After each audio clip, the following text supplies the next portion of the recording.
All right, finally on live now. Sorry for that little delay there. Welcome to another live broadcast. Anyway, had a fly in here. Got all this house and it wants to be in here. I had to take care of it. I don't know where it went now, but if you see me squatting, that's what's happening.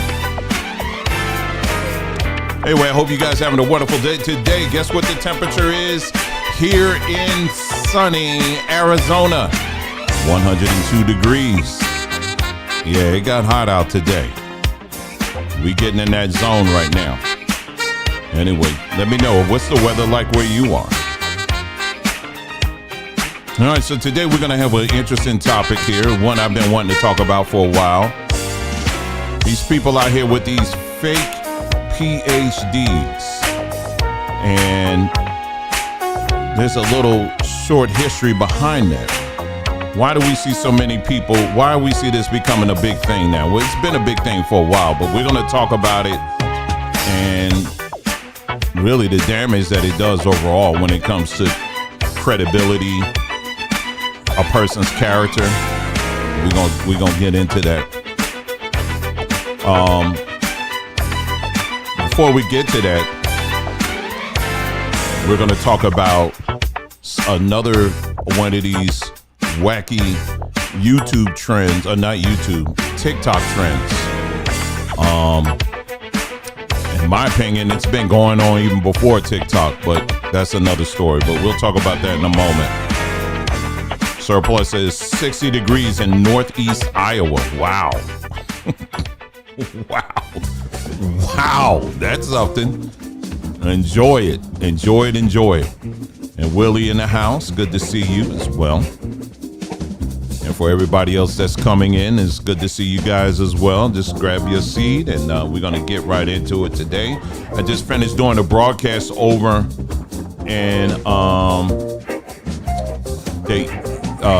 just finished doing the broadcast over on our Samba Tree page. Make sure you check that out. Make sure you go over there and check that out over on sambatree.com, or actually go to Samba Tree YouTube page. It's also was on Samba Tree Instagram and Samba Tree Facebook. And we're talking about a topic that we have been doing that we were banned on talking about a few years ago. But now all of a sudden it's okay to talk about it now. And what they're talking about is stuff that we were saying a few years ago. And so I can't get it too much into it here, but make sure you check it out again. It's over on our Samba Tree page, okay? All right, what else people saying here? He said, I feel like your video titles are getting better and in the same style as they always been. Okay, cool. Dolomite says they was doing it big with the scamming in the nursing schools a few years back. I know. 54 degrees in Toledo, Ohio. Man, where am I? It's 102 degrees. Anyway, Diamande says, hey, 95 degrees in San Antonio. All right, yeah, you right behind us. But yeah, it's getting, we getting into the warmer months now, man. So it's, when it gets hot like this, you do what you got to do, and then you get up out of here. You know what I mean? You don't play around. You don't play around. You get out, do what you got to do, and you come on in. You know, you got to plan your day out. So if you like going for walks, make sure you go for a walk early in the day or late in the afternoon. Because I'll even say this out here, it's nothing for it to be a little bit over 100 at night. I'm talking about at night. And because basically what happens is the heat from the day, all that sunlight, it gets stored into the asphalt. And what you need? Okay. It gets stored into the asphalt, and then at night it gets all released So that's what we're feeling oftentimes. It's the release of that, all of that heat. And whoa. It's something else. So I remember last year, because last year was our first full summer here. And I'm still love the heat. I'm much rather be somewhere where it's hot than cold. I'm a hot person. I do like the heat. I just don't like humidity. I've lived in Florida too. But anyway, it'd be over 100 degrees, and I still had the windows down. I'm like, this ain't nothing. And after a while, that caught up on me real quick. I said, let me turn this AC on real quick. Sometimes I still do the windows, but I will say it's a little dangerous to kind of do that. You have to be cautious. I'll just say that when it's over 100, because plus we have a lot of dust in the air out here as well. And, you just don't need to subject yourself to that, man, put the AC on. It's all good. It's nobody here, nobody, you're not impressing anybody. I'm talking to myself, and so, I changed up real quick. But anyway, I hope you guys having a wonderful day, a wonderful evening, afternoon, whenever it is that you're watching it. She said it stays cold in Iowa. I hate it here. I guess they would consider flyover country. I remember driving through Iowa when we were driving out here. Once you get, again, I grew up in Northeast, so all I've known for the most of my life is Philadelphia, New York, any of the major cities all up and down the East Coast. That's kind of all I knew. And so the furthest west I would go growing up was like Reading, Pennsylvania, out there, out where the Amish people were and all that. And that's about as far east I would go, but as far west I would go. And but man, once you get out, it was like, okay, this is nice, very peaceful. It's very peaceful in those countries, like in those states like Missouri, Iowa, Ohio, and all that. But I just, it's not for me. It isn't, and I don't hate anybody that lives in those areas. It just, it's not for me. It just isn't. And, but it's flat area. It has some beautiful parts in it for sure. It was hard. And man, by the time we got to like Oklahoma out in those, it was just like, oh man, this is, I don't know, man. But people, each his own. That's the great thing about this world we live in. There's a corner for everybody. You know what I mean? If that ain't your thing, okay, fine. Go somewhere where it is your thing. It just, I know my thing, so anyway, but greetings from Iowa. So good to hear from our people in Iowa there. So anyway, let's get into it. What we're going to be talking about today. All right, I'll tell you what we're going to be talking about. For the longest time, I've been wanting to do this video on this trend that has been particularly in black circles, but it's not exclusive. You got many people, you got white people that do this, you got other races that take advantage of this, but again, we're focusing on black folks, okay? And the focus for this broadcast is this whole trend of everybody want to be a PhD. And so I want to look into that. I looked into that a little bit further. It was a while back, and I've been meaning for the longest time, been wanting to get to this video and do it. So finally I'm here. I'm able to at least talk about it a little bit. And but there's plenty more examples I could have given, but I was doing it real quick, but it's just enough to my goal is to let's put this on the table. This is another one of those things we need to focus on, and it needs to go away. It needs to be called out, it needs to go away. So we're going to talk about that. And of course, as always, y'all, listen, if you're not familiar with the platform, make sure you head on over to our website, sombertree.com. Again, sombertree.com. I just got a finally got a post up today on it's literacy, but it's also covering things like breathing exercises. It's targeted especially for our black men. Literacy, the importance of it. It's very short, very, very short post. The importance of literacy, what it does to the brain, that it covers that, but it also covers the different types of herbs that you should be looking into taking on a regular basis to boost your brain health, right? To boost focus and things like that. And so we talk about that a little bit. It also gets into breathing exercises, okay?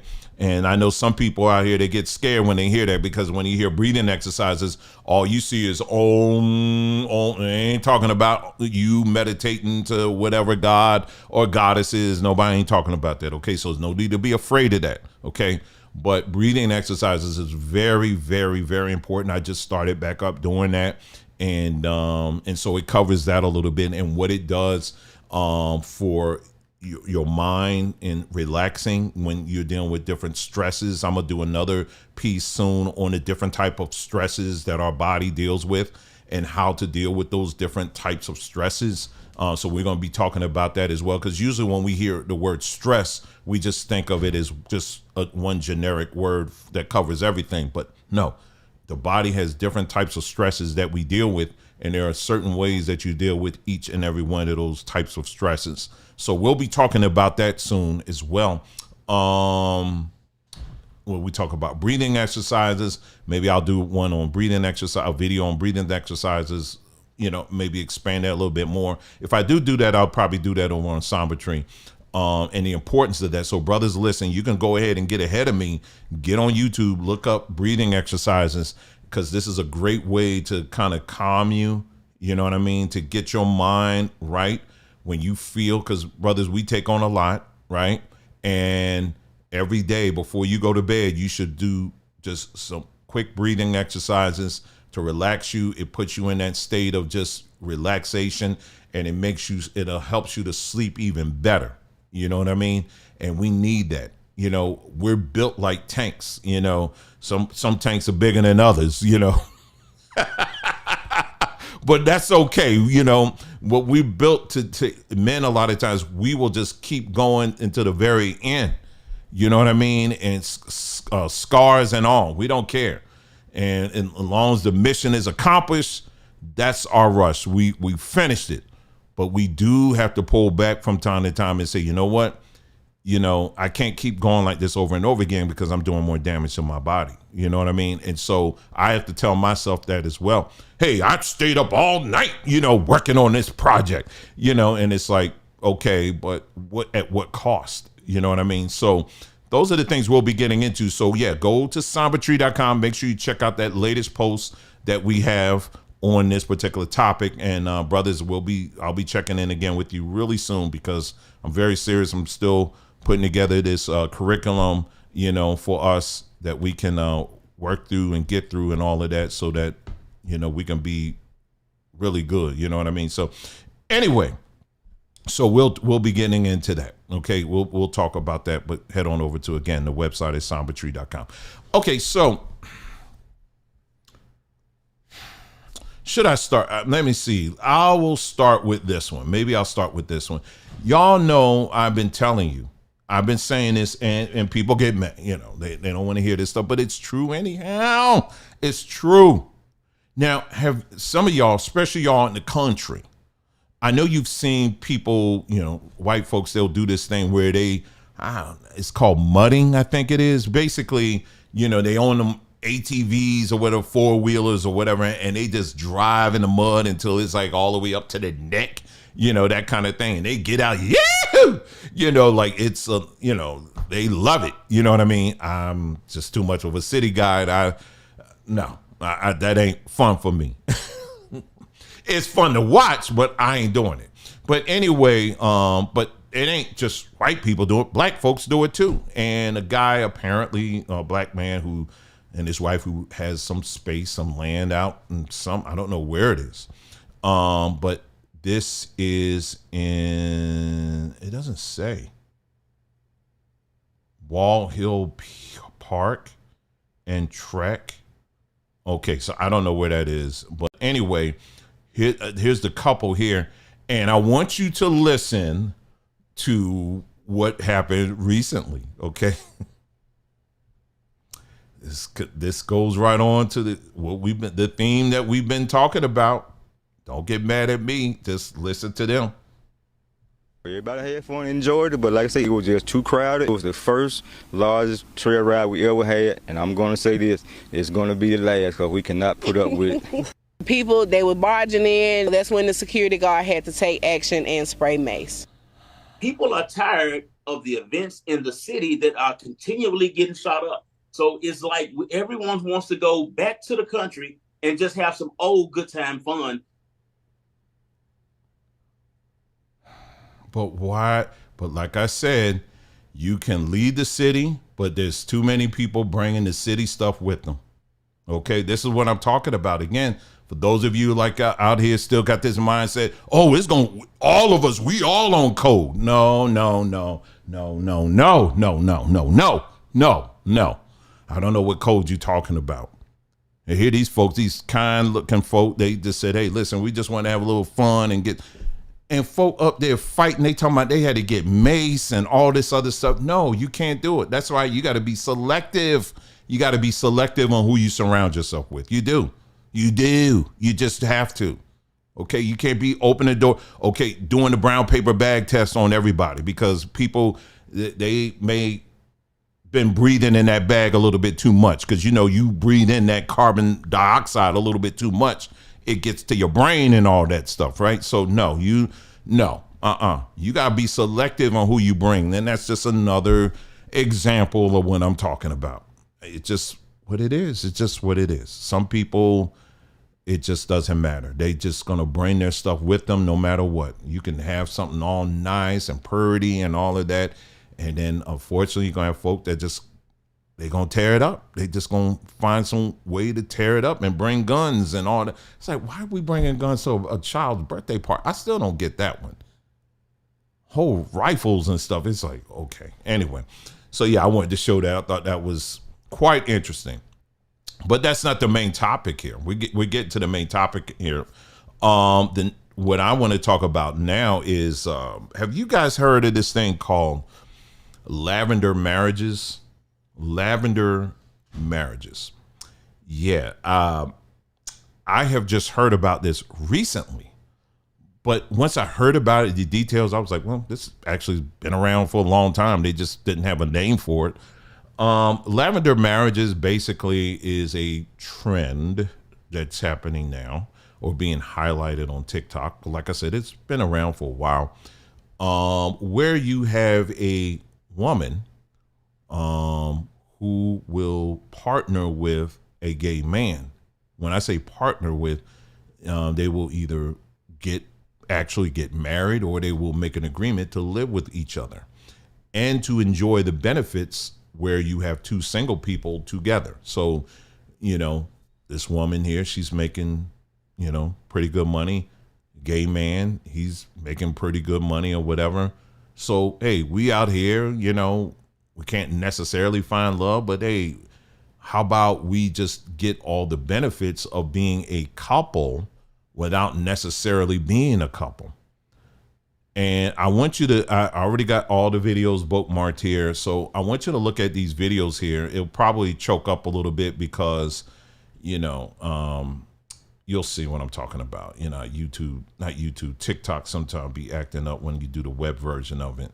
But some of these videos I can't play the audio because, it's got copyright all over it, so I can't play the audio, but I'll tell you what's being said there. Okay, all right. So let me go ahead and play these videos so that you can get kind of an idea of what this whole lavender marriage thing is. It's quite something.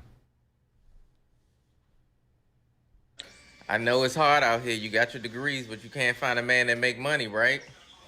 This is why you should have a lavender marriage. You see this nice ass house? Get you a gay man. Get you a gay man. I'm telling you, look at this.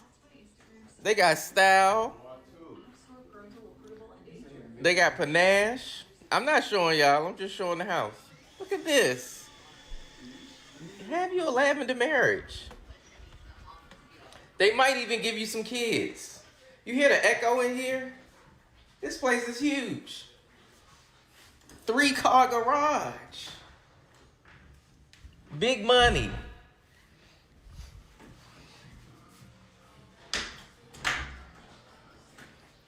Big money. This just the main level. Ladies, go ahead and get you a gay man.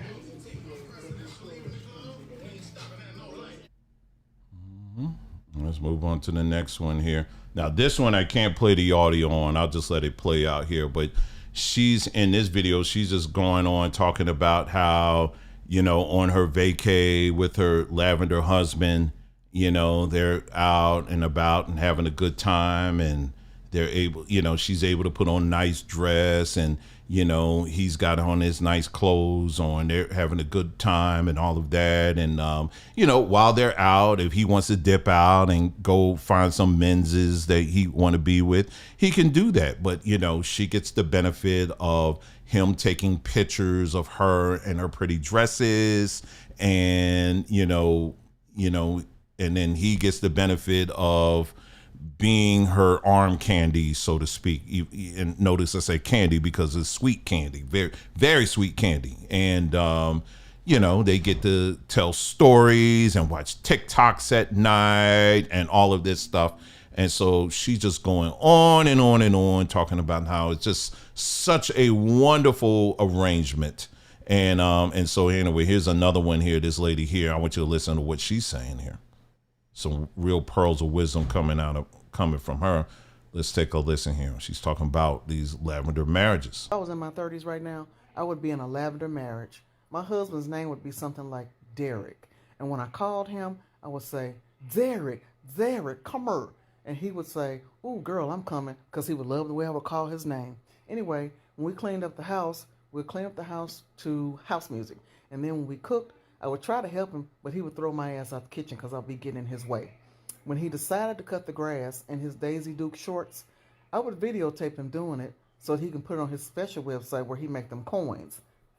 Then, when we decided to go out, I wouldn't have to worry about finding nothing to wear because Derek got my shit all figured out in that closet. And all I have to do is scoop it up and put it on, already ready. And we go to the club, we'll dance all night, party, drink.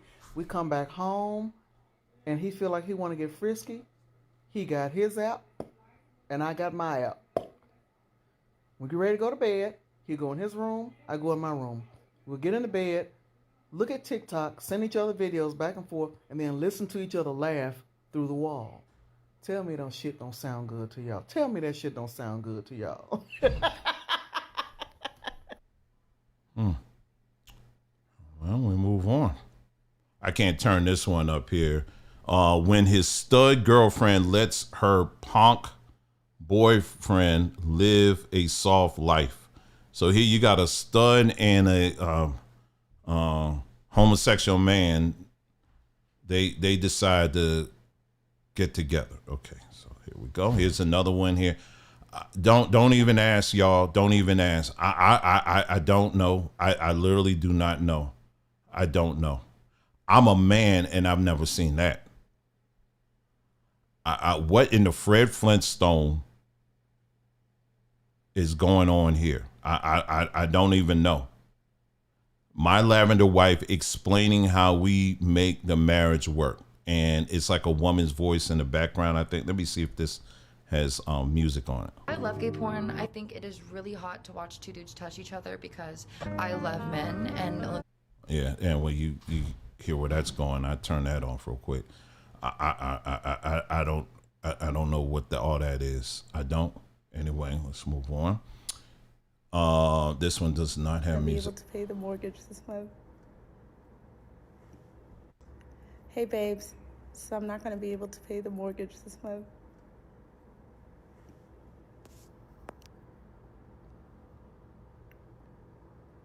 What? For our home. Okay, so there you go.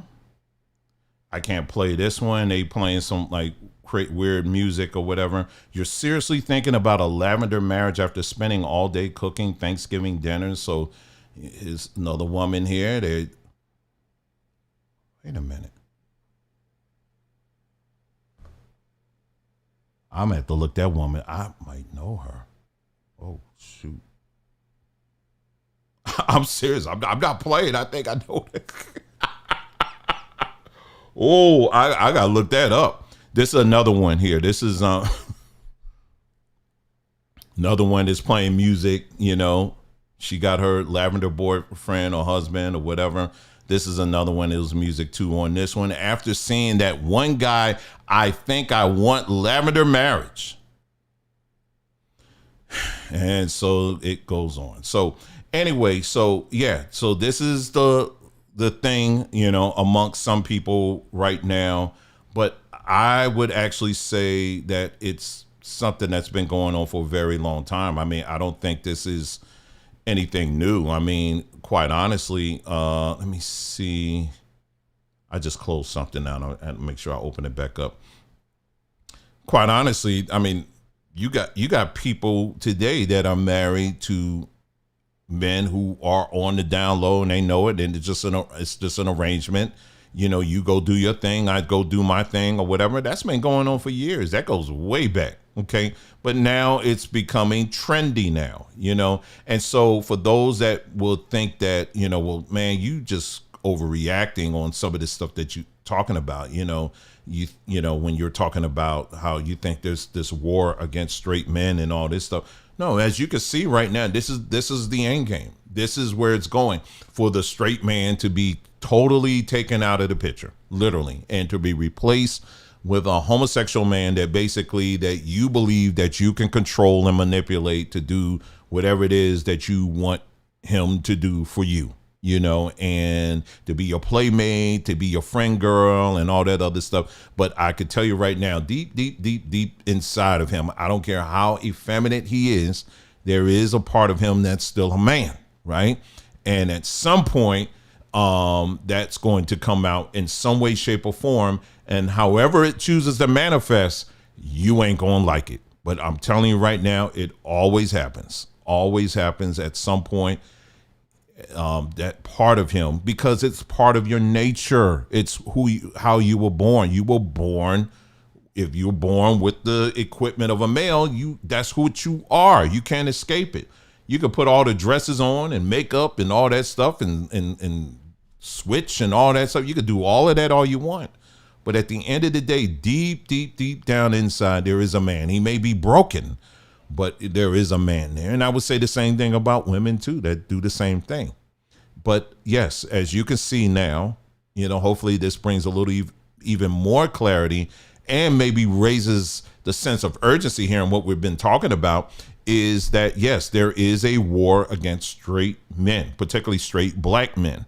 And so when you see trends like this, it's just another reminder that, yeah, this thing is very serious. It's very serious. And this is why we have to do everything we can to help those who want to be helped. That's the key, because there are a lot of people who don't want to be helped. And there's some people, unfortunately, that are just so far gone. It's just ain't nothing you could do. You know what I mean? But you have to be wherever you are, whether if you got a YouTube channel or no channel, make sure that you are a beacon of truth wherever you are, and telling people the truth. Even if it means if you have children who are wrestling with these ideas and stuff like that, you still love them. You know what I mean? Don't, you know, like I've said this before. I mean, you got some parents out here that says, I hate the fact that you were even born, and, you know, and I disown you and all this stuff. If their kids come out like, you know, and saying, hey, I'm not a guy, I'm a girl, you know, I can only imagine I'm sure it's very disheartening, but at the end of the day, they're still your children, and you don't want to turn something into an even worse situation. You know what I mean? But still, you have to tell them the truth. Tell them in love, but you have to tell them the truth. And as long as you stay consistent in that, in time, you know, hopefully they'll begin to see, you know. But in the meantime, We have to be beacons of truth when it comes to this kind of stuff. But right now, what we are seeing, and this is why, like I said again, when I heard all the venom and the vitriol that was coming from that 92% plus a lot of these black churches, during the election, I took it very seriously. I take people at their word when they say when they were saying the things they were saying in regards to particularly straight black men. I took it at their word.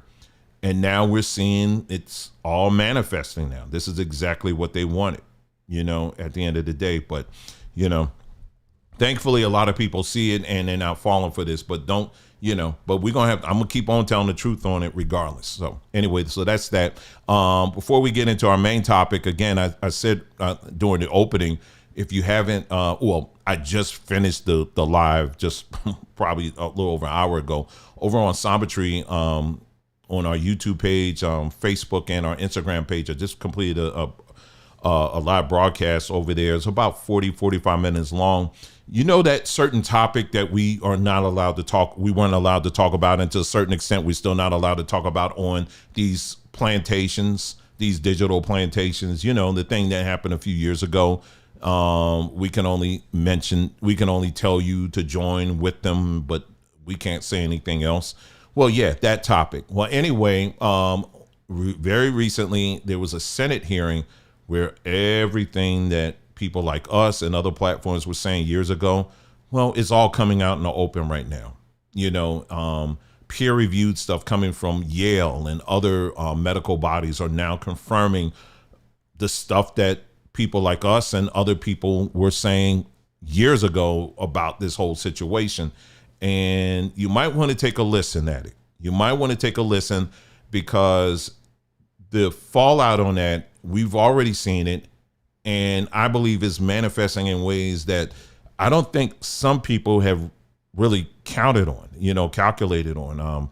One of the articles that I shared in our hotline group on Threema was this is not too long ago, but it was talking about the impact of how people think, their minds, and how they process things. And, basically you're going to start seeing some crazy people doing some really crazy stuff, and you're going to say, is this the same person? Is this the same auntie? Yeah, you're going to start seeing people flipping out more and stuff. And in part, like when I'm showing those videos, I do blame some of that.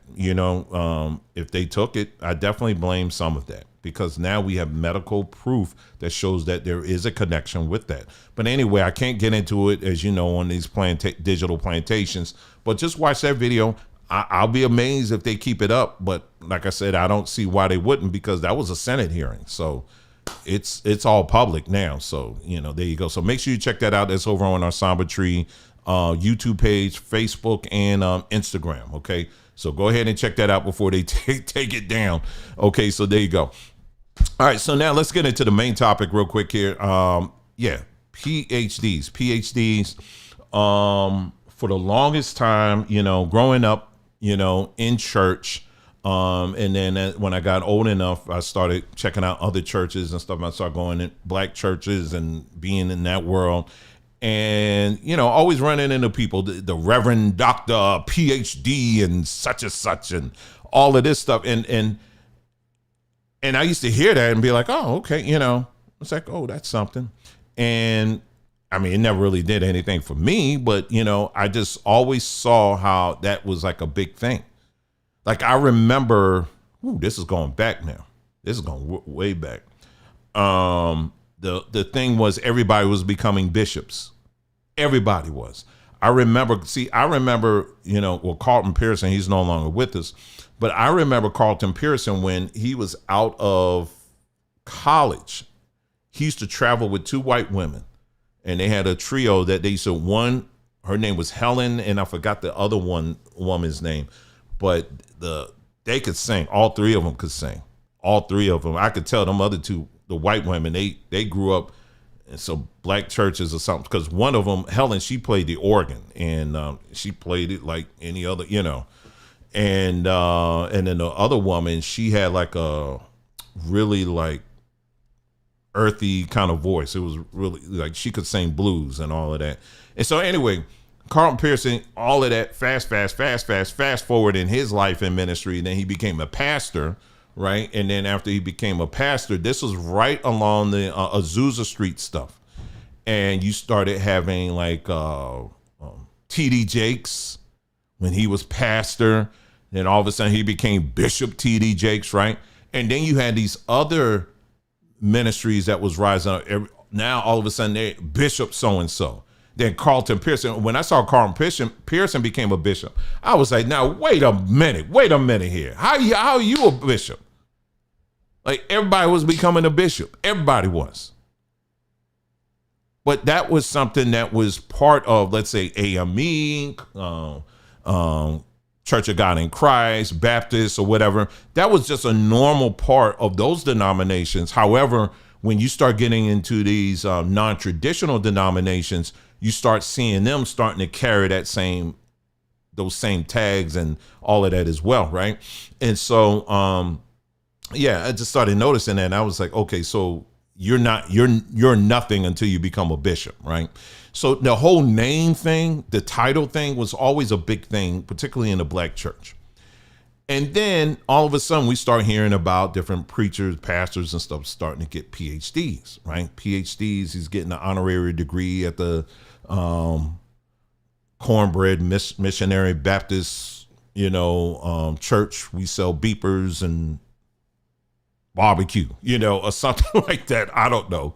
And the requirement is you got to memorize Psalms 23 or something like that. And it's, it just was like, okay, all right. But they say, okay, we're going to have a big old whatever because pastor got his PhD. And I'm like, what did he do to get it? And so anyway, so we're going to find out.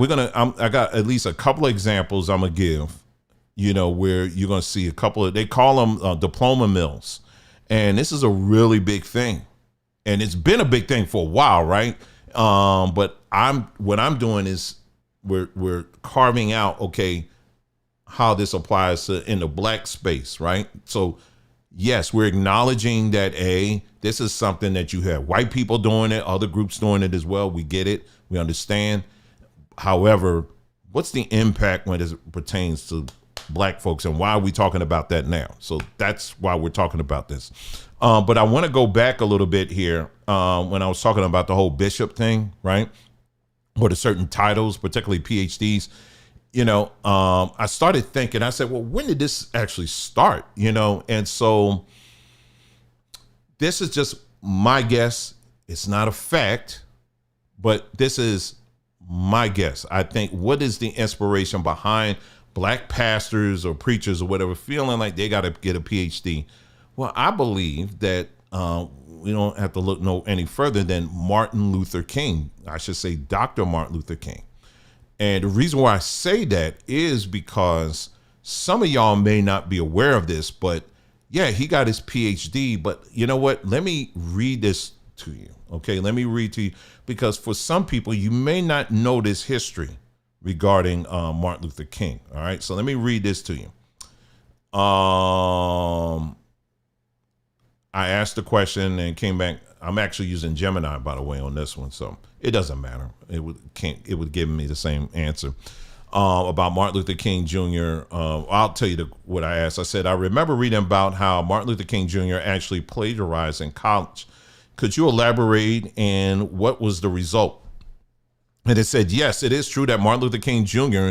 doctoral dissertation and other academic papers were found to contain significant instances of plagiarism. And I actually have a book that goes into detail on this too. A book I bought some time ago.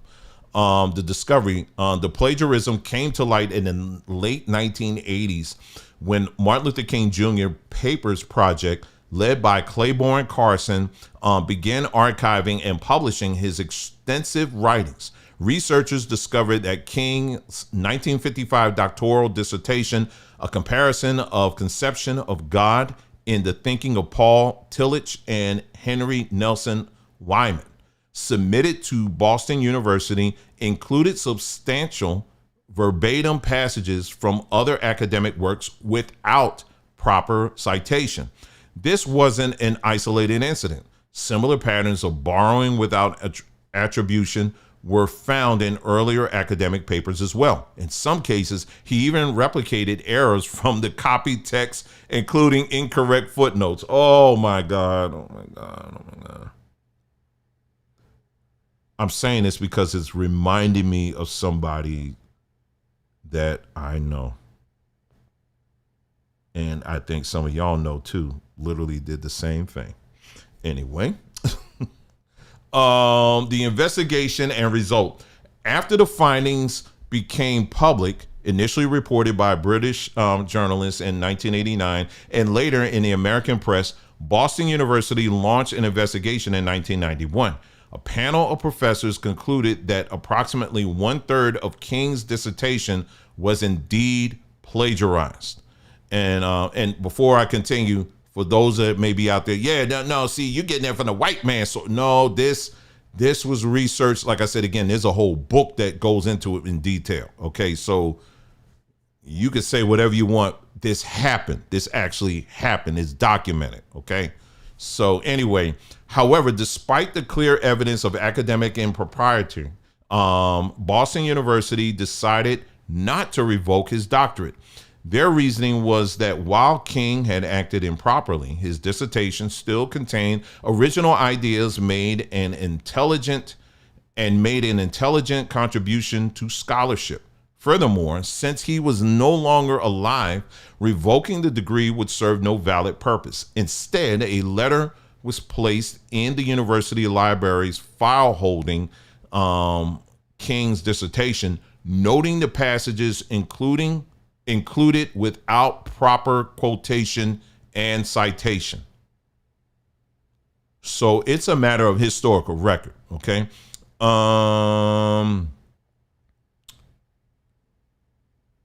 Let me see what else. Some arguing that was a serious academic breach. Okay, there's some other things on there, but you got the gist of there. Okay, now Martin Luther King. Now, are we saying that Martin Luther King or whatever, this means he was a dummy and all this? No, nobody's saying that at all. You know, we can spend the remainder of this broadcast going over, his life and some of the things he did right and wrong and all this other stuff. Whatever, you know what I mean? You could do that on your own. I'm not going to do that. But what I will say is this, is that if this had been anybody else, he probably would not have gotten that degree. He wouldn't have gotten that. And my guess is that I think when in the book, it alludes to the possibility that they're talking about in this thing here in Gemini. They're saying that they didn't find out till years later, but no, actually they're saying, if you get the book, they kind of allude to possibly that this was known in school, but they just chose to bury it all this time. And so if you go back during those days, I'm quite sure when you think about Martin Luther King and the case that he was trying to make to not just America, but to the rest of the world as it pertains to racism against black people and all of that, the truth of the matter is many of the people he's talking to were not black folks. He had to make this case to people who did not look like him. And so credibility mattered.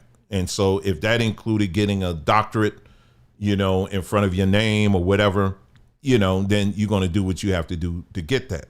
The only problem is with this now, when we can look back at history, because hindsight is always 20/20, we can see that the very system pretty much just gave it to him. He didn't necessarily earn it through that way. You know what I mean? The normal way. Now, did he do great things, giving great speeches and all that other stuff? Yeah, he did that. But at the end of the day, the actual doctorate, I think most people would agree. I mean, in an educational sense, he basically canceled that out, and for the most part. Like I said, again, we can look at that, but also look at the man and his accomplishments as well, just the positive stuff. And we can say, hey, listen, at the end of the day, was he an effective person when it comes to the cause? Yes, he was. But when it comes to that earning that title, no. That's not, because like I said, if it was you, it was me, anybody else, They would have thrown our butts out of the school on the first thing smoking. I mean, that's just what it is, And so, I have my own theories pertaining to that. I mean, it always seemed like King, always had some extra help behind him, that was kind of pushing him ahead. And I ain't just talking black folks either, but that's another story for another days. But there's, that's just my thought on that. But anyway, and that's why he was pushed along, along the way. And they told, a lot of times told to look the other way. But anyway, but fast forward. But I think it's safe to say that since then, most black preachers during, from that time on, always wanted to pattern themselves after Martin Luther King, how he would speak, raise his voice, lower his voice, and how he project himself and carry himself publicly and all of that stuff, how he would deliver the word and all of that. Martin Luther King, for the most part, for every aspiring preacher or pastor, was, I think hands down was the model that most black men looked up to as far as how to be a preacher. And, at least in my time, Martin Luther King was the guy, when it came to public speaking and all of that. Martin Luther King was the model. And so if you're going to make him your model, you want to do pretty much all the things he did, including getting a PhD. And so I think over time, that became something that was of great importance, of getting this PhD degree. Now, people were getting their PhDs. I'm talking about preachers now, mainly through like Bible colleges and, things like that, but you had some who would go through like Ivy League schools, some of these top-notch schools that would have a school of divinity, and they would get their degrees out of there. There were pastors that did that, but over time you had like Bible colleges that would offer these PhD programs. However, were they really respected as something coming from a Harvard or Yale? Not really, because when you start getting to these Christian schools, many of them, they had their own accreditations that weren't really widely accepted. And so, it went where it had to go. But the people who were paying attention to this, the flock, the sheep or whatever you want to call, they ain't cared. All that mattered to them is, I don't just go to Pastor so-and-so's church. I go to the Reverend Doctor's church. You know what I mean? And so that carried weight amongst the people. These titles, it carried weight. And so because they already had seared in their minds the Dr. Martin Luther King, right? The Dr. Martin Luther King, that was seared in the minds of black folks. So that carried over to these preachers who did the same thing. Well, now fast forward into modern times, we're starting to see, we started seeing a resurgence of this time coming from schools that's like, okay, you're a school, but you sell hamburgers. But I don't know, but people getting degrees from these weird schools, right? And what it does, unfortunately, is that it continues this nonsense. Let's go back to Martin Luther King. Now, we could just go mention this and keep it moving. There are documented reports that Martin Luther King wasn't exactly a faithful man when it came to his wife. He was, from when I'm, in the books, he was a freak. And this is coming from people within his own inner circle. How he would get down and who he would get down with and all of that, right? And this, again, coming from his inner circle, they were saying this stuff. And so the focus, unfortunately, is on the title, but not the character. And that's what has carried over what we see in the black church, is the title has become more important than a person's character. And that will always lead you to a dead end. It will always lead you to a dead end if a person's character isn't what it's supposed to be or should be. It doesn't matter what title you have. It's just whatever. In fact, if you have bad character and you have this pristine title, I would say you're probably more dangerous, because what it does, it cosigns on the bad character that you have. You understand? So in other words, pastor can lay with every woman, any man, any child that he wishes to carry. But at the same time, he's a doctor. He's a PhD. And so I guess he could do it. He put his whole seal on it. So I guess we can follow what pastor doing. And this has happened for years and years and years and years and years. So anyway, so let me move on here to an example. And this is just one example that I came across. But when I tell you there's a lot of schools out here like this, there's a ton. There's a ton of schools out here. And you just don't really hear about them because they're not, they're meaningless as far as I'm concerned. But there are a ton of them. There are churches oftentimes that get together and they formulate their own accreditation services. But nobody cares. I mean, it's like the Bobo Coco accreditation. I mean, nobody cares. That's not saying anything. But to the people who follow these people, it means the world because you got a PhD. All right. So let's take a look at this school here. This one here is called Trinity. Let's go to the About Us. Let's see here. This is, I'll just read. This is Trinity something of other. Trinity International University of Ambassadors Corporation. That's what it's called. Okay, so let's get to the About Us page, shall we? Let's go there. All right, so a unique educational environment established in Florida in 2021. Trinity International University of Ambassadors Corporation stands out as a premier Christian college located in Pensacola, Florida. We are focused on effectively training our students to make a difference in God's world. At Trinity, we put biblical faith first in the academic and community experiences of our students through the integration of a high-quality academic curriculum.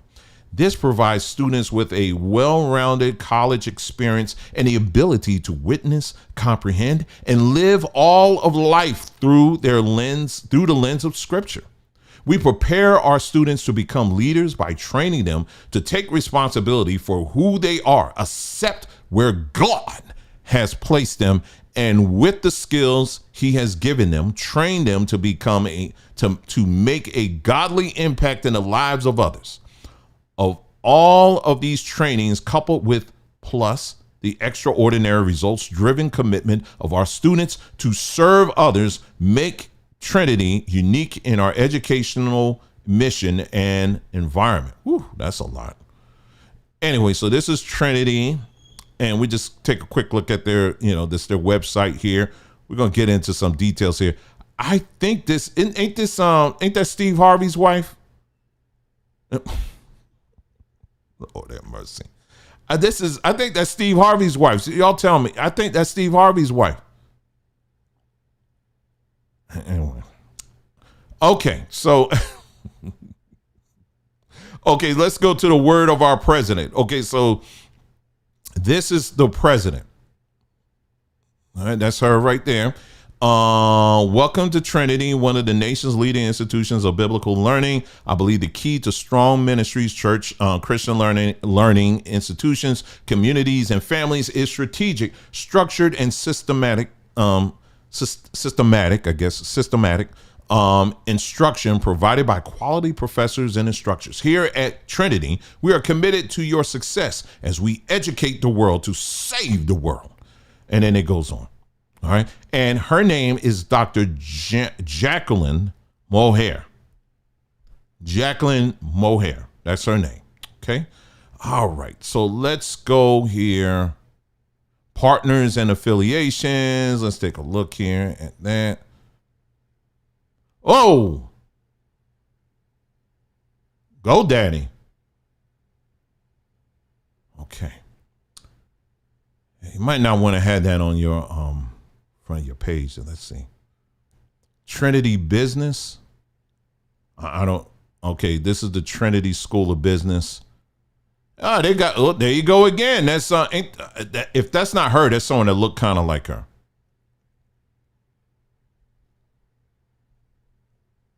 Yeah, man. Are y'all using the same pictures over and over again? Okay. Anyway, let's move on. I'm just trying. Anyway, partners and affiliation. Okay. Well, I'm not going to go through all that. It's all kind of stuff there. But let me go to majors. Here we go. Let's go to majors. Oh, you know what? Let me go back. Majors. Okay. Let me focus on this. Number one, if you one of the telltale signs that you have signed up with a what they call a diploma mill, and these are schools or institutions that just give out diplomas based on things like life experience. Now, does our life experience have a value? Yeah, it does. But traditional school, in most cases, they don't really count that. In most cases, they don't. There's special events where they will, but most cases they don't. You got to sit your behind in that classroom or at home doing it online or whatever, and you got to earn them. You got to churn out those credits, credit by credit. But a lot of these schools, what they'll do is they'll say, well, how long you been working? Well, I've been working for 20 years. Well, they say, I think that's worth about, let's see, what's my goal for this month? I got to make how many students I got to get? Okay, so let me try to make it worth their while, but at the same time, it's helping our bottom line. So, they got to come up with a number when it comes to life experience. So, yeah, that's a huge red flag. Okay, so I just wanted to point that out. All right, let's go back here. Come on, browser. Woo, what are you doing? What is you doing?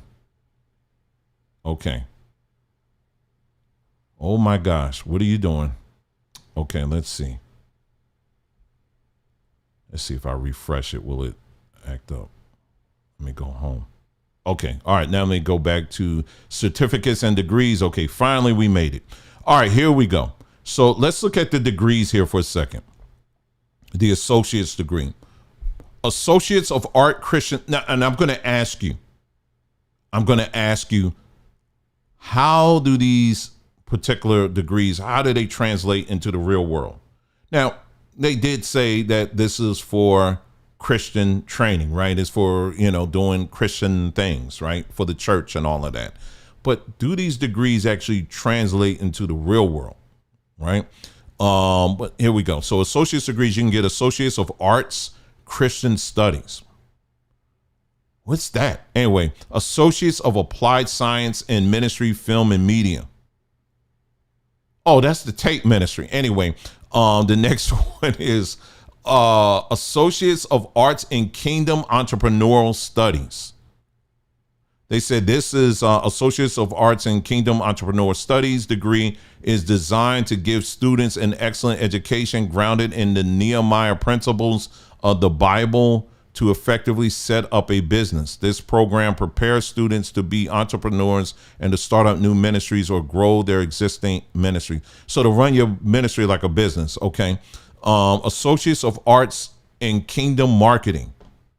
Just call it marketing. Marketing your church. Or Associates of Arts in Kingdom Marketing provides you with fundamental understanding of the marketing of goods, services, and ideas. All right, so there you go. All right, so let's go for the full bachelor's. Okay, I'm not going to go through this whole list, but Bachelor of Arts in Christian Ministry, Bachelor of Arts in Christian. Wait a minute. Why y'all got? Okay, hold on. Bachelor of Arts in Christian Ministry. The Bachelor of Arts in Christian Ministry degree. Okay. Then they got the Bachelor of Arts in Christian Ministry. Why y'all got it listed twice? Oh my God. Bruh, they got it listed twice.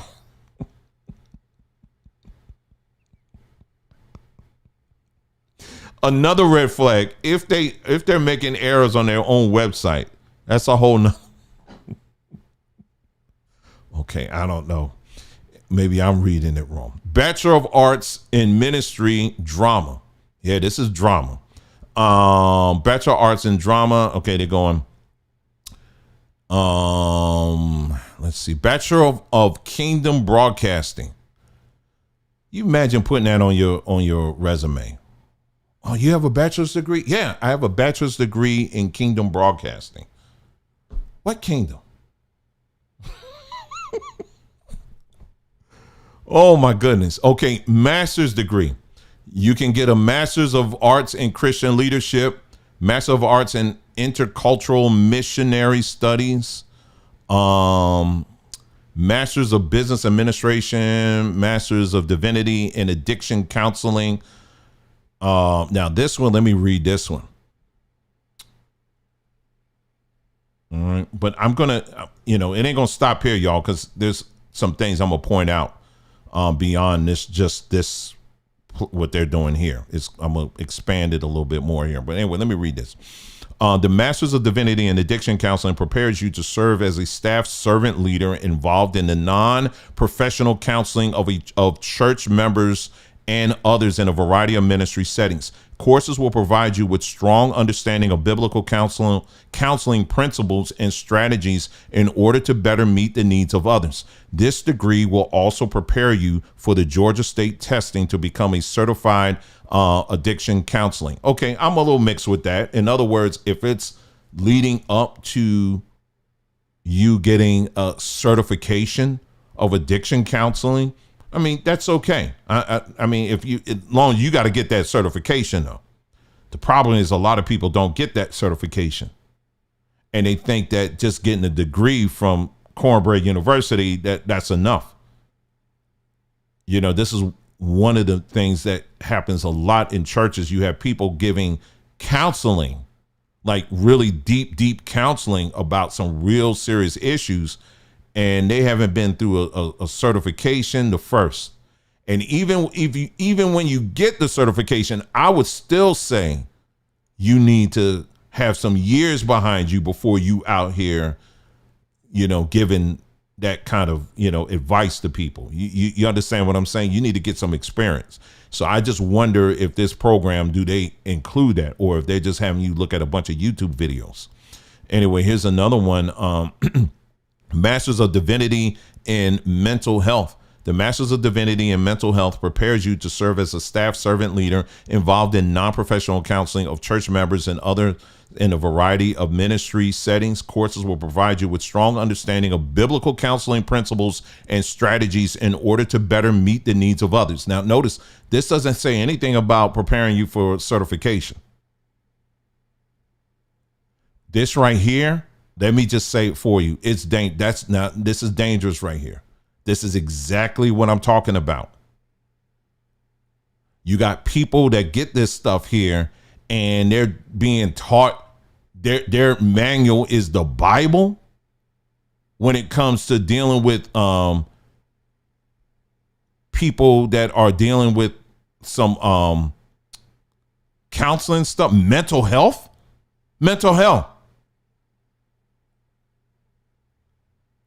That's your manual. That's it. No, that's dangerous. That's dangerous. No, you need to get some professional counseling.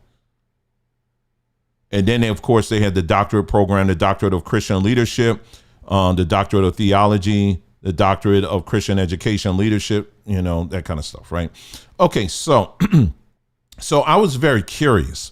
I said, okay, this woman here, the woman that we just saw here, this woman here, Dr. Jacqueline Mohair. I said, I'm very curious. I said, I wonder if she got a degree. And so I took a look. And Mohair holds a bachelor's degree from Mississippi State University. Okay, good. I don't know what but Mississippi State University, that's an accredited school. A master's from Argosy University. And a doctorate in business administration from the same institution.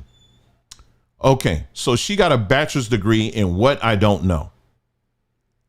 But her master's and doctorate comes from the same school, which in and of itself, that's not suspect. But I never heard of Argosy University. I never heard of this school until I looked into it. So let's go to the next page and learn about Argosy University, shall we? So this is Argosy University. Wikipedia is going to tell us about it. All right, so let's go on. I'm going to read this part here, and then I'll scroll down to the other part. Okay, Argosy University, the origins of Argosy University traced to 3 separate institutions: the American School for Professional Psychology, the Medical Institute of Minnesota, and the University of Sarasota. This sounds like gumbo to me. Anyway, in the late 1970s, Michael Markovitz founded the Illinois School of Professional Psychology, which later changed its name to the American School for Professional Psychology. So, okay. Anyway, in 1976, Markovitz became the founding chairman of Argosy Education Group, which acquired the University of Sarasota in 1992. The University of Sarasota was a business and education-focused school and was founded in 1969. 6 years later, Argosy Education Group acquired the Health Profession Training School, the Medical Institute of Minnesota, which was established in 1961. So what this sounds like is that this school was just a hodgepodge of schools that were probably failing. And he said, you know what, let me loop all these schools together and we just gonna call it a university. Okay, all right, they did that. Let's move on. All right, let's move on. Skip over a lot of stuff here. They were doing some other things there, but let's go here. Oh, you know what? Let's go here. Actually, I do need to read this. Okay, so y'all mind me. Let me read this. Okay, in July 2001, Argosy Education Group was acquired by, so Argosy got bought out in 2001 by the Education Management Corporation. Okay. 2 months later, so again, if you got a school that gets bought by a school, that gets bought out by a school, that gets bought out by a school, that's sus as well. Argosy Education Group brought together with the American School for Professional Psychology, the Medical Institute of Minnesota, and the University of Sarasota under the Argosy University name.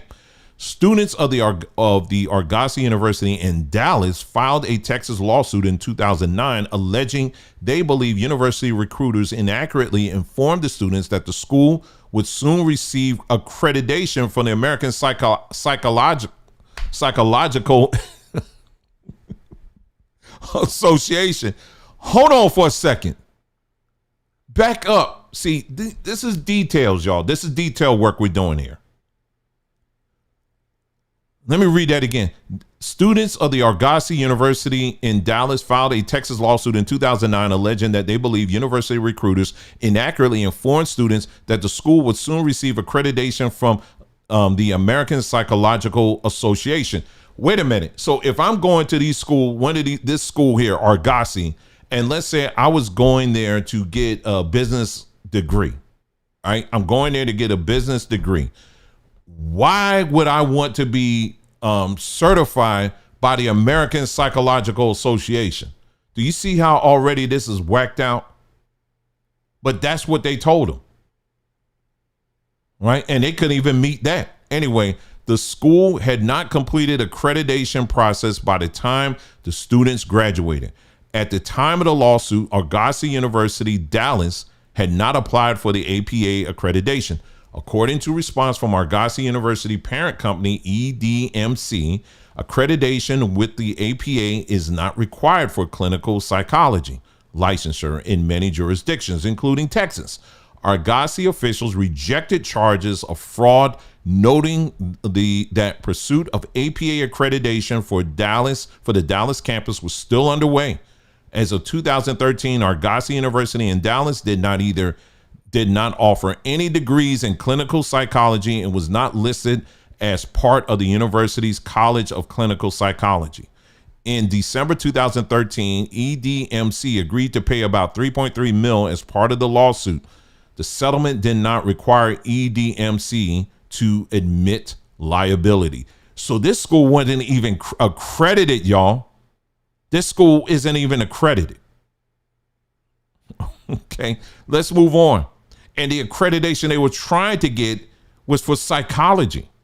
But like I said, if I'm going there, let's say, if I'm going there to get something in business or anything that's not related to psychology, How much do you think that's, I got a business degree from a psychology college.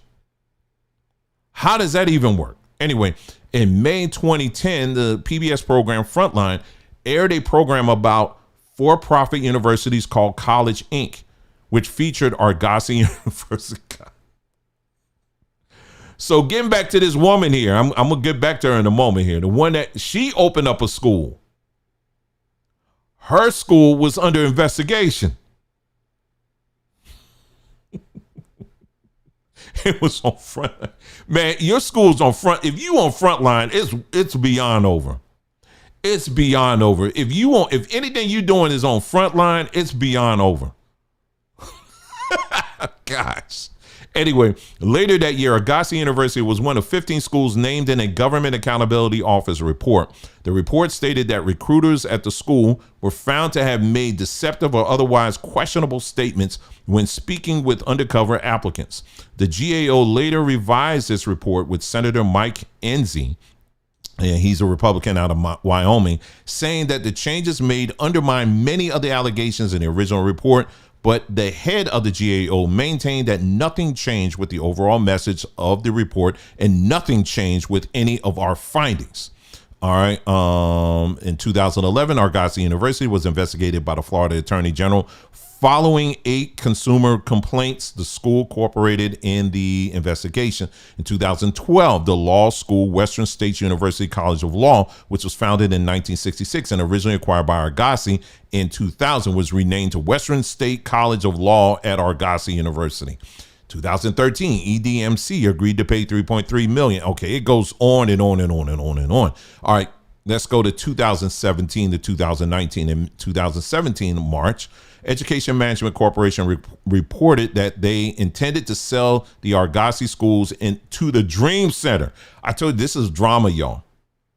The Dream Center. Some of y'all that either in church or came out of church, you know the Dream Center. That's out in LA. So they said, we're going to sell it to a church. They said, we're going to sell this school to a church, y'all. The Dream Center. A Los Angeles-based Pentecostal organization, the sale faced scrutiny by regulators. The transaction closed in 2017. EDMC said it would remain in operation to wind down the approximate 50 schools that had stopped accepting new students. They sold it to a church. So now you got a church that's doing school. Anyway, in 2019, USA Today reported that Argosy University campuses were under receivership and that their accreditation was a risk. I think it was. DCEH's court-appointed receiver, Mark Doltor, wrote to the U.S. Department of Education that Studio Enterprise, a company designated to service former and current DCEH schools, is taking service fees from the deal without providing any services, draining badly needed cash from the operation. What Studio Enterprise? Who's this? Anyway, I gotta skip through a lot. This is just a hot stinking mess. Okay. And it goes on. Following the campus closings, Argosy teachers and staff said that they had not received their final paychecks. And it just goes on from there.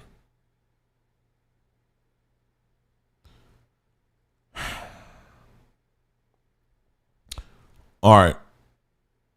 They said Argosy University was first accredited by the Higher Learning Commission in 1981, and then the WASC Senior College and University Commission in 2011, with the most recent review in 2018, at which time the school was placed on show cause status. Student outcomes. According to the college scorecard in 2018, Argosy's online graduation rate was 6%.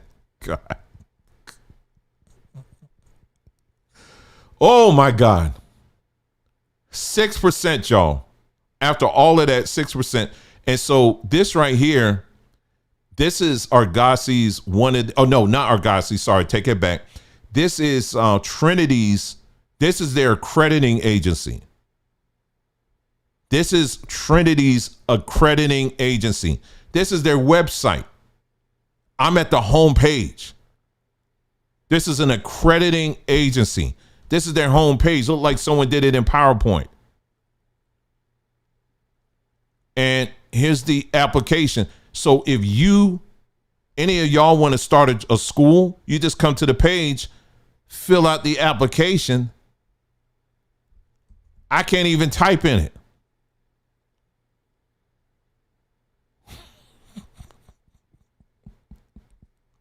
You just fill out the application and that's it. There you go. Boom.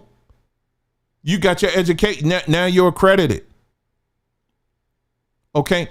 So this exercise that I just showed y'all, this exercise that we just went through, I can go through this with every school, a lot of these schools out here. There's just too many to point to. There's many schools that are set up just like this, where it's just, you just do the bare minimum. But the thing that's crazy about this is that you have this woman here who, out of that mess, somehow she gets the unction to start her own school.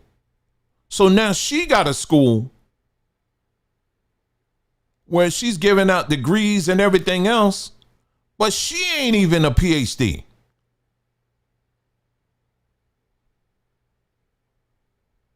But she's giving it out. Look at the pictures. Oh, that's impressive, ain't it? Oh, look at them. Oh, man. Look at that. They look, oh, man, just look at that.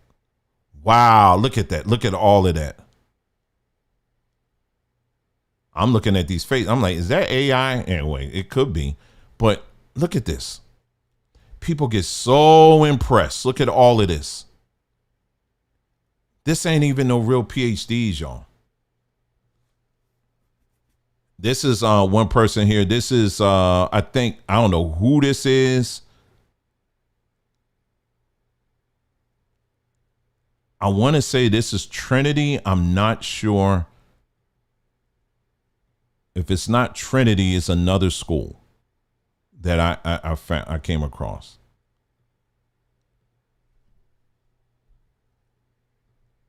And when I tell you they are churning out these things, they are churning out this stuff. And unfortunately, you got a lot of black folks that jump on this. A lot of black folks. People like this person here. This Essence magazine a few years ago. Was this a few years? No, this is last year. Last year. Op-ed, most celebrity honorary degrees are a slap in the face to students. I won't read the whole thing. This is Sherry Whitfield. Y'all remember Real Housewives of Atlanta. She goes from Real Housewives of Atlanta to getting a PhD. Okay. Former Real Housewives of Atlanta cast member Sherry Whitfield was recently given an honorary doctorate degree from Christian Harvest University. Now, Christian Harvest University, that's a whole nother one. Christian Harvest University. Do I have their webpage up? Hold on. Is this, let me see, Christian Harvest University. Yeah, this is it. This is their webpage too. Maybe we'll look at that. But anyway, here you got Essence Magazine. They're calling them out.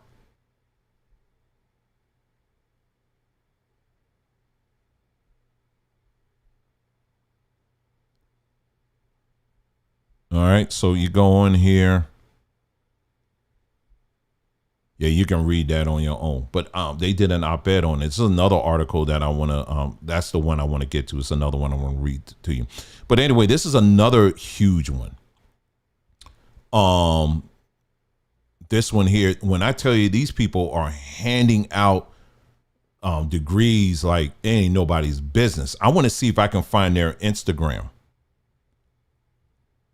But when you go through it, you'll see how, let me see this is their Instagram. Let me see if it will come up. Yeah, this is their Instagram. Look at all these.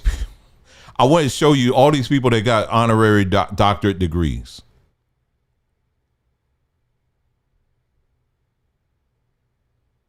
I don't know. Who's this?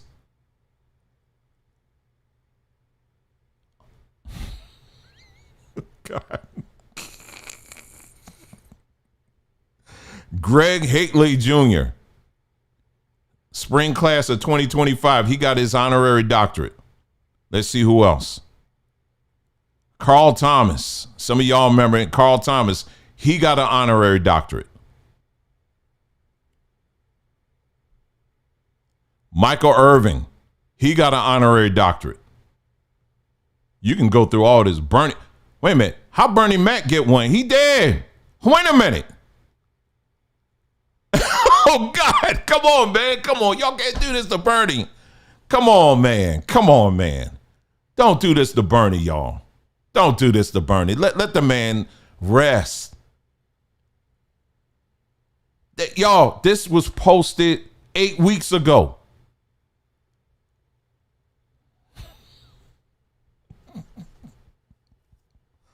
Oh, my goodness. Who else? They got, I don't even know these people. Dennis Bossman, he got an honorary degree. I mean, if you go through it, they got all kind. They got T.I. I'm not lying, y'all. Busta Rhymes, he got one. Oh, my goodness.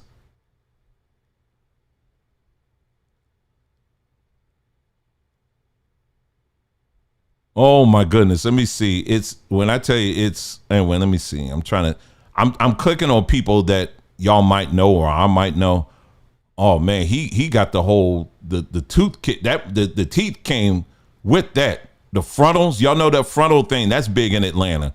So they probably had a special. You get a PhD and some teeth. Lord. Oh my gosh, what's going on? Music Soul Child, he got a degree. He got a PhD.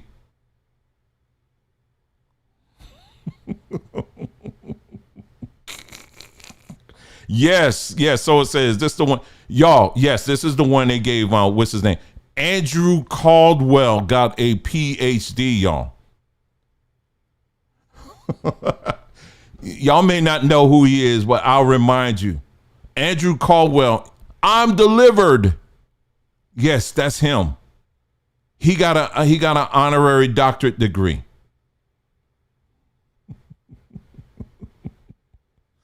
Oh man. Again, some of y'all may know some of these people. I don't know. Wait a minute. Sherry Wilfield. Wait, hold on. She got a degree from the other place. So she got 2 PhDs. She got a PhD from this school and the no.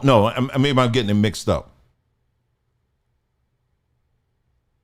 Maybe I'm getting where's that article? Hold on, let me see. No, I'm getting it mixed up. My bad. No, she just got one, at least as far as I know. I said, wait a minute now.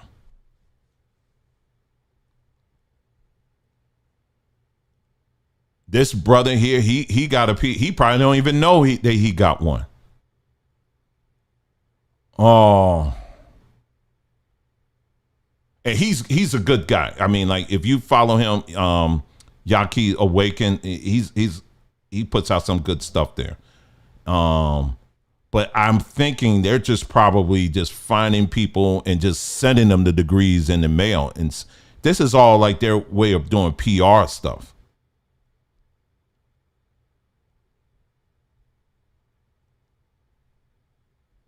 Bruh, what's going on here? Look at all these folks here. They get Christopher Williams. Oh, no, not Christopher. Come on now, not Christopher Williams. Hold on. Oh, he's just going to be singing. He was just going to be singing there.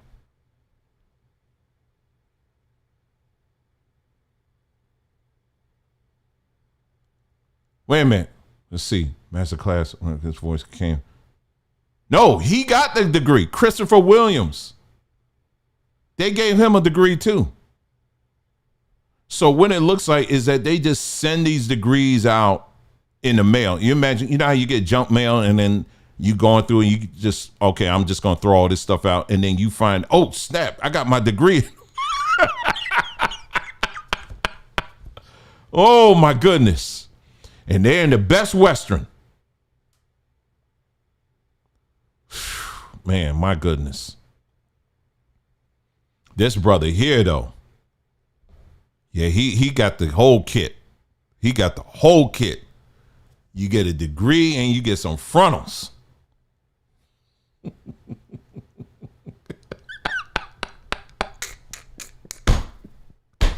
Oh my goodness. Oh my goodness. Anyway, let me give Yes, that's I'm dream. Shoot, I may listen to that after this one. Anyway, let's let's all right, let me read this article, just a little bit of it. We're just gonna wind this down here. Doctor, everyone's a doctor.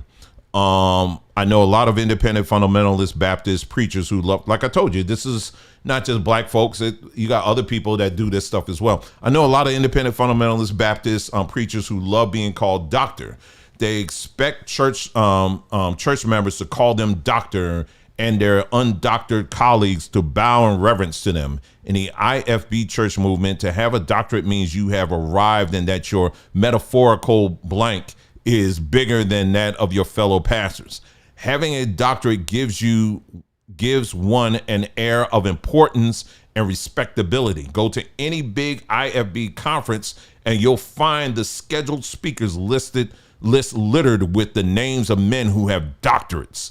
But here's the thing, the overwhelming majority of preachers sporting a doctorate didn't earn that moniker. Most likely one of their preacher buddies who just so happens to run an unaccredited Bible college gave them their doctorate, or they did minimum coursework at one of many IFB diploma mills. Either way, their doctorate is nothing more than a plume of a peacock. And it says even at an IFB college, university, and seminary level, many other professors have doctorates that were granted to them by the institution at which they are teaching or some other unaccredited college. And he says he spent 25 years in the ministry and he found out, and he does a whole breakdown of what really is entailed in these programs, which is it comes up to a bunch of nothing. Like it's literally nothing. And the requirements, you just have to write a 1,500 page word. I was reading one, it's like you just got to write 55,000 word paper and then they will give you your doctorate. So let's wrap this up here. So what's the point of all this? The point of all this, what we're talking about is that in this age that we're in right now, is that this is going to have to be cleaned up. Because there's too many people out here. We're not in an age right now. The titles are irrelevant. If you are still functioning where you're going to value what someone is saying just simply by the title alone, you can't do that. You can't do that. Listen, I can sound very impotent just on this platform just by reading somebody else's stuff. It doesn't mean I wrote it. It doesn't necessarily mean I understand what I'm reading either. You understand what I'm saying? But this is why we tell you is that you are going to have to invest in yourself. You got to start looking these things up on your own, and then you make the decision. Now, are there people out there that know more than you or know more than me? Yes, absolutely. But you have to start measuring on what they have done, looking at their body of work. You understand what I'm saying? Not so much just a title alone. Now, I know for some people this is just, of course I know that. You just don't go by titles. But there are many people who are moved by that. There are people, just like people are moved that, oh, this is not anybody. This is Congresswoman so-and-so. This is Congressman so. I don't care. I don't care. Same thing, oh, but this ain't any person. This is Dr. So-and-so. You know, Dr. So. Okay, fine. All right, Dr. So-and-so, let's talk about this. How much do you know about this or whatever? Okay, then I'm going to take that information. I'm going to weigh it against these other people here. And then at that point, I'll decide for myself what's best for me. But it's going to be based on facts. Do you understand what I'm saying? So this is the point I'm driving at, is that there are a lot of people out here who hide behind these titles. In fact, if you know of somebody who's done this, ask them why. Let me just say this, because this is a point I wanted to make, particularly for men, especially who get these titles. A lot of times men get these titles because they don't have self-worth. They don't have self-worth on their own. They don't. In many cases, you'll find that they didn't even have a father to give them that.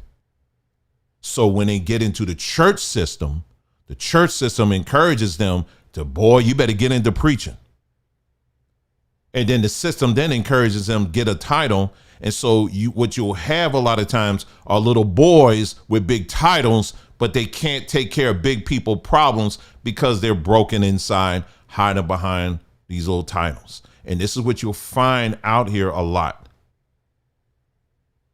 So this whole world has to be completely exposed for what it is. It's trash. It's useless.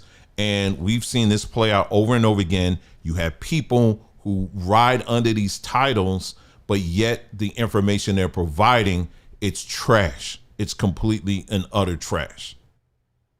And then when you try to question them on it, they get mad, and then they have a whole hissy fit and all that stuff.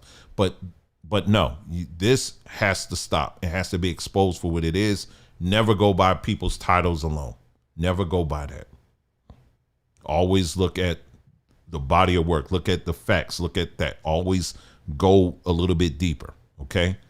We have, unfortunately, there's a generation that was before us that's really impressed with that. I would say this generation today, not so much, but still there are too many people out here that are impressed with these things. And then this has to be shut down. All of this got to be shut down completely. And it's, but it starts with you doing your own investigation. And fortunately, we live in an age right now where there's a lot of tools where you can do that yourself. There's some books that I get sometimes, it'll be like Dr. So-and-so, whatever. But then you look at their stuff and it's like, man, I could have wrote this, So again, investigate yourself. Okay. Never be moved by people's titles or anything like that. Just do it yourself. But that's it. That's all I have for you. Yeah. That's it. So anyway, I hope you got something out of this. I thought this, if anything, was a little bit entertaining. It was a little bit funny because once you start going through, you'll find out these schools are ran by people who have fake degrees themselves. When I tell you, I can give you plenty of examples of other ministries that do the same exact thing.